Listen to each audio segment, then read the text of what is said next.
আসসালামু আলাইকুম ওয়া রাহমাতুল্লাহি ওয়া বারাকাতুহু।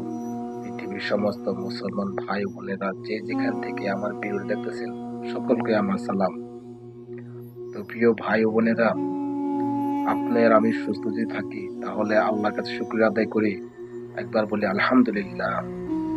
তো প্রিয় ভাই বোনেরা, আল্লাহ কাছে লাখো শুকরিয়া যে আমরা বিগত আবার আমরা 11 মাস পরে আবার আমরা রমজান পেলাম। আলহামদুলিল্লাহ। এই রমজানে দেখেন, বিগত রমজানে যারা ছিলেন অনেক মুরব্বীরা, আজকে তারা পৃথিবীতে নাই।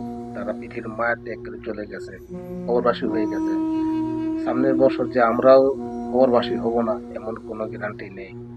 তো প্রিয় ভাই বোনেরা, এই মাহে রমজান উসিলায় উপলক্ষে আমরা সবাই তওবা তিল্লা করে আল্লাহর রাস্তায় চলে আসি। আল্লাহ পাক আমাদেরকে মাফ